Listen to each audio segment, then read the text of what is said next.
Okay, so today I want to talk to you a little bit about objectivity and subjectivity, two very important concepts. In terms of subjectivity and objectivity, you as a writer have to understand that there is good writing and there is bad writing, that this is not a wholly subjective thing. It's not like somebody goes out and just decides that your writing, if your writing is crap, that it's crap, or if your writing is good, that it's good. And a teacher or a reader is not necessarily playing favorites when they say this was good and that was bad. You see this all the time with movie reviews, but you may also like go online and watch reviews of a phone you want to buy or a car you want to buy or something like that, right? There are two different kinds of role that you might take on when you're engaging in a review or a critique of any kind. In a movie review, that role might be an audience reviewer or a professional reviewer, a professional movie reviewer. And you'll notice that when you go someplace like Rotten Tomatoes, you would see a variety of reviews, both from professional reviewers and from audience reviewers, people who are not professional reviewers at all. I want you to really understand the difference between the subjective, which is making judgments based on your personal taste, and the objective, which is making judgments that are based in shared standards. Sometimes a person who's writing objectively is going to disguise subjective judgments in objective language. It's important to be able to recognize when someone is doing that. However, sometimes what is considered objective in one rhetorical situation may compete with competing objective commitments. Let me explain what this looks like. So a movie reviewer may be able to review a movie and may be able to say, this is a great work of art, right? But at the same time, moral commitments may get in the way or affect how good or bad you think a work of art is. Morality is not subjective. Now, there will be philosophers who disagree with me on that. But the irony of disagreeing about whether or not morality is subjective is the fact that we appeal to objective criteria in order to argue that morality is subjective. And this becomes a problem. In my estimation, part of the reason that argument is made, that morality is subjective, is not to, or any argument that standards are subjective, is not really to undo the idea of the objective standards, but it's to undo them for a time so that new objective standards can be put in their place. And that's kind of a sneaky move that certain individuals and certain institutions and certain groups make, right? If you're saying, well, that's just a subjective standard, and you make the argument that it's subjective and you undo a particular standard, and then you immediately come back and put a new standard up, you institutionalize a new standard, then your whole argument that the standard was subjective is completely bogus. It's self-serving so that you can achieve a new standard. And so what you want is a new standard that maybe serves specific interests. This is really important to understand this, because the rhetorical part of it is the making of the argument, right? How the argument is made, how the argument is put forward, that's the rhetorical side of it. And once you start being able to recognize the complexities that are going on underneath the rhetoric, you're less likely to be hoodwinked by the rhetoric. And so it's significant that you are able to see this, okay? So two things that you need to understand. Morality and aesthetics are both objective. Subjectivity is appealing to standards of personal taste, and objectivity is appealing to shared criteria, shared values, values that originate outside of yourself or that are shared by a community. If that's objective and the personal taste thing is subjective, and if we recognize that generally speaking, the standards that your community shares didn't just happen by accident, that they were developed over time as certain things were discovered. So those values are less invented than they are discovered. That just because they're constructed doesn't necessarily mean they're arbitrary. Once you understand that, then you can start seeing the distinction between a subjective judgment and an objective judgment, but you can also resist the temptation to dismiss certain judgments as subjective and to see that, oh, okay, in this situation, what's happening is this person should be judging according to these standards, but there's a competing standard that's getting in the way or that's being snuck in. This happens in movie reviews all the time. I'm going to choose one really quick just so you can see. So this is a professional movie reviewer. The role of the professional critic requires the critic to appeal to wholly aesthetic standards of judgment. So there are rules about, essentially principles that determine what make a good movie versus a bad movie, right? It has to do with the acting and the script and the directing and the cinematography and all of that kind of stuff.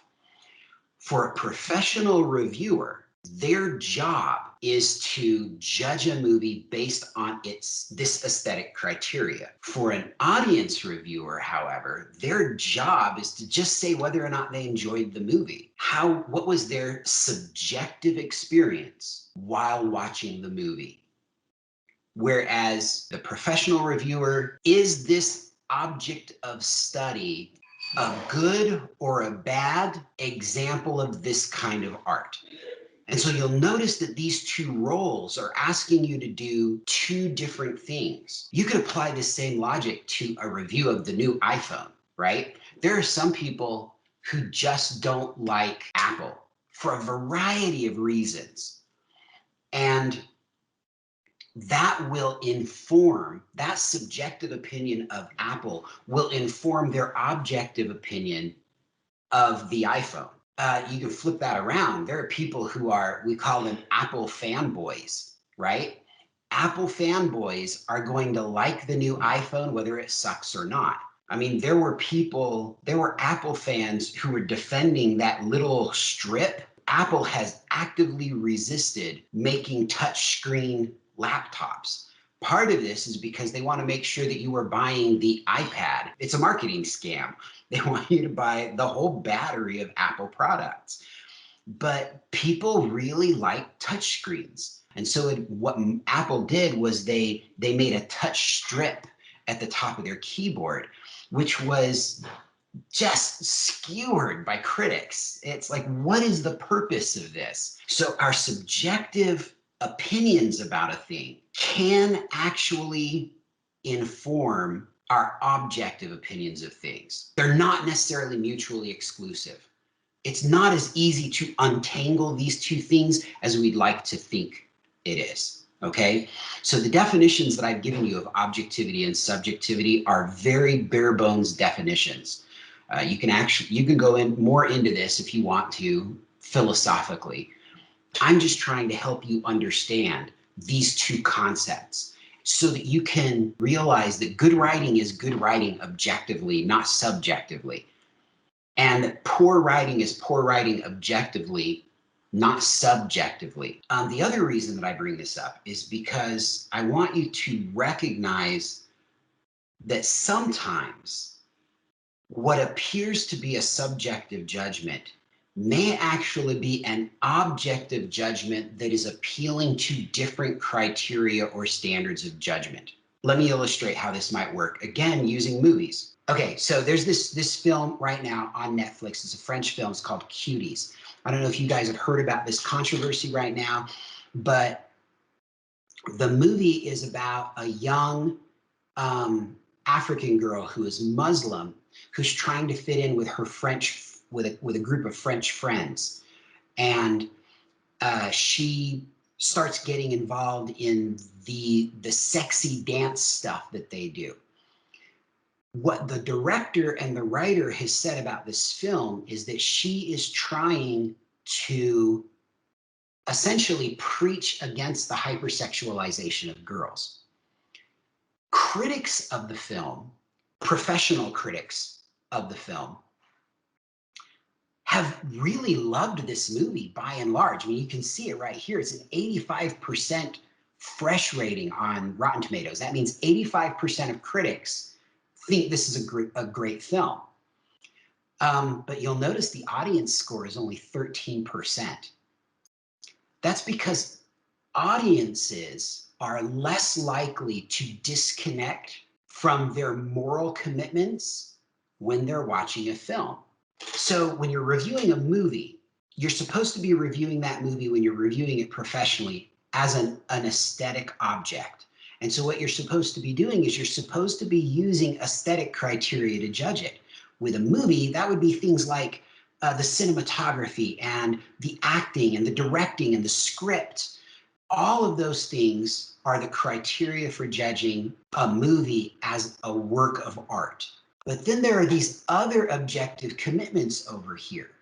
This idea of, should we really be sexualizing young girls, even if we're sexualizing them to preach against sexualizing them? And those moral commitments have seeped their way into certain judgments of this film. Now, I haven't seen this film, so I can't make a judgment of it on my own.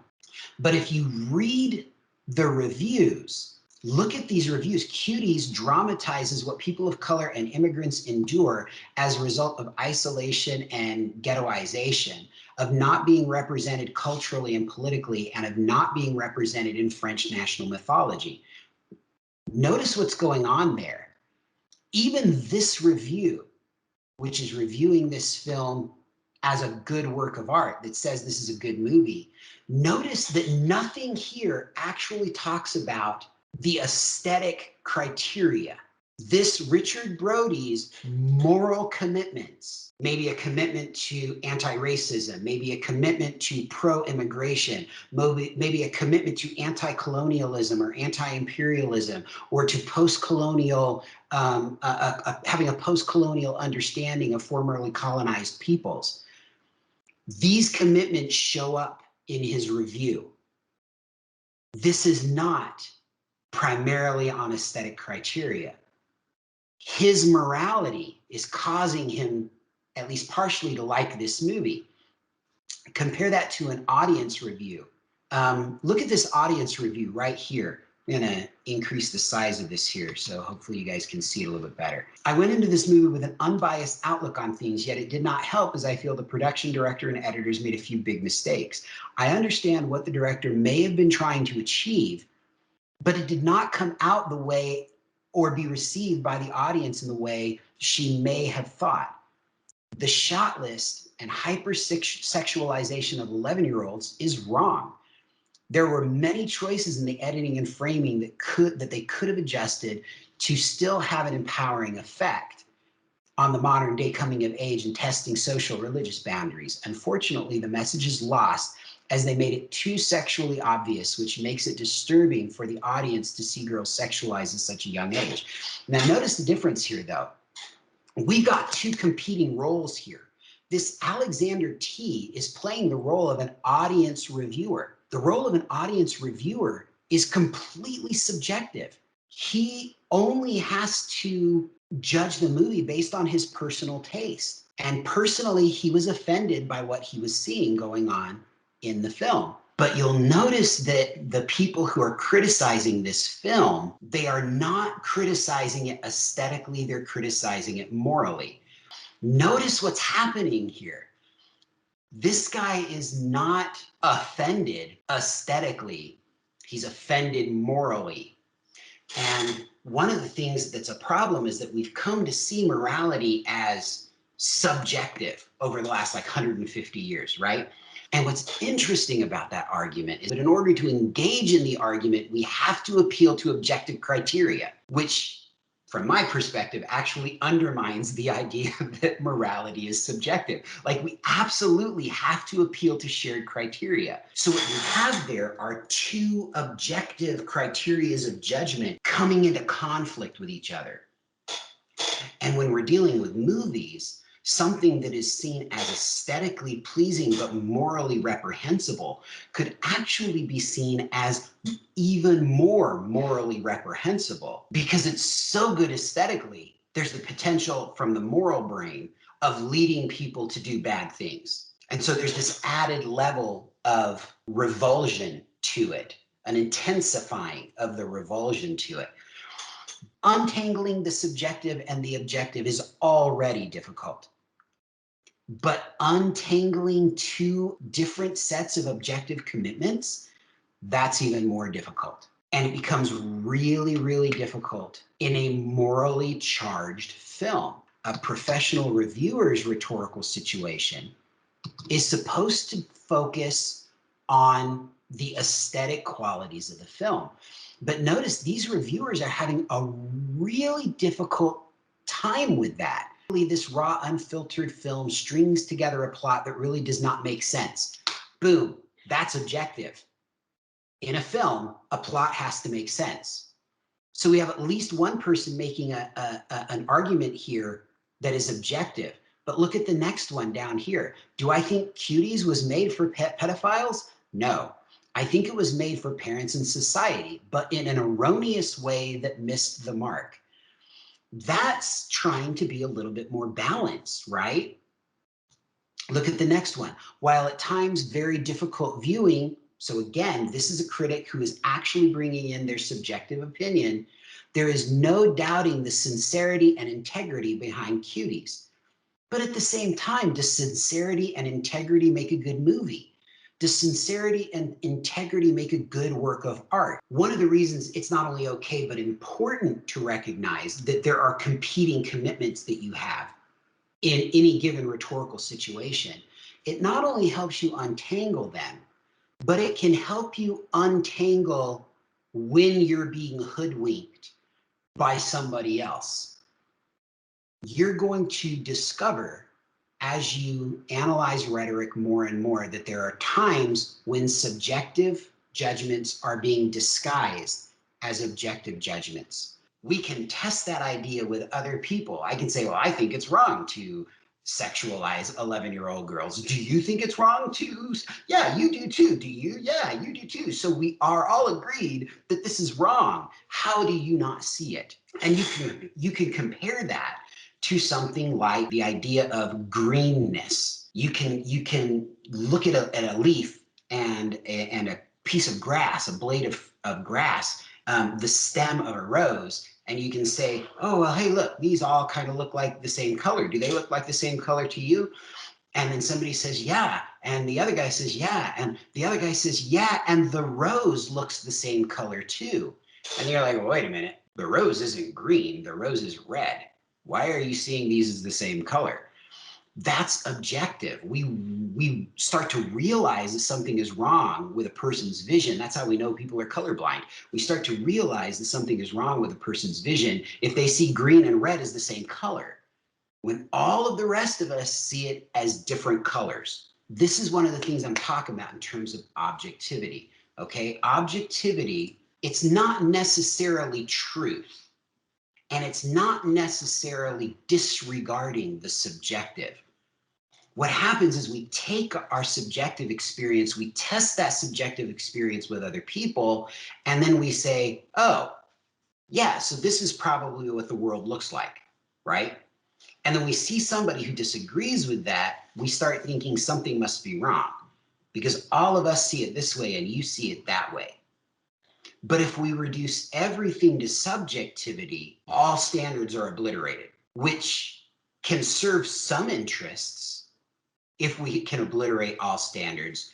But notice the very next thing that happens. People and institutions that strive to obliterate a standard don't end up going standardless. They want to replace the old standard with a new standard. And so often the argument that everything is subjective is actually a ruse to move towards a new kind of objectivity. The reason I'm having you do this is because I want you to understand that different rhetorical situations are going to require you to perform a different role in relation to your object of study. That doesn't mean that morality is subjective.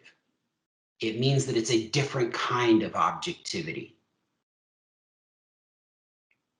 And that in certain circumstances, using a moral terminology is not what the situation calls for. In connection with this, I'm going to show you two scenes from Ghostbusters. Okay, I want you to just watch these scenes really quick. So there are two different Ghostbusters movies out there, right? There is Ghostbusters from 1984, and then there's the new Ghostbusters from 2016 that was recast with an all-female cast. A lot of people who are committed to feminism are going to say that the reason that the new Ghostbusters, the 2016 Ghostbusters, was disliked by audiences is because we're all a bunch of sexist bigots. That's not correct. This could have been a really great movie, and I was really excited about recasting because it's a great cast, but the 2016 Ghostbusters is simply not as good a film as the 1984 Ghostbusters, and it has nothing to do with the acting, and it has nothing to do with the directing, and it has nothing to do with the special effects. In 2016, the special effects for Ghostbusters were far superior to the 1984 movie. The scene that I'm about to show you is the scene where audiences are introduced to the proton packs. The proton packs are the weapons the Ghostbusters use to capture ghosts. And I want you to look at these two scenes because I want you to see how differently the original movie handled introducing us to the proton packs and the new movie handled introducing us to the proton packs. And this actually illustrates why the original movie was so superior to the new one. So I'm gonna let you see this scene real quick. Based on the results of the subway field test, the one where Umar was killed, remember? I remember. I added a booster using microfabricated radio frequency quadrupoles to speed up particles before entering the DLA device. Portable, wearable for maximum flexibility. Wow. Then we had the reversible psychokinetic energy sync, plus Holtzy's halo beam to this baby, and voila, we got a ghost in there. Woo! Slap me. Okay, I will. Now watch how they do essentially that same scene, introducing us to the proton packs in the original film.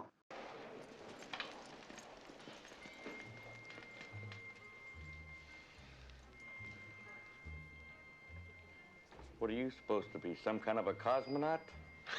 No, we're exterminators. Somebody saw a cockroach up on 12. That's got to be some cockroach. Bite your head off, man.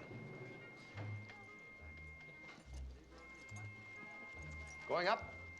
I'll take the next one. You know, it's just occurred to me we really haven't had a completely successful test of this equipment. I blame myself. So do I. Well, no sense worrying about it now. Why worry? Each of us is wearing an unlicensed nuclear accelerator on his back. Yep. Let's get ready. Switch me on.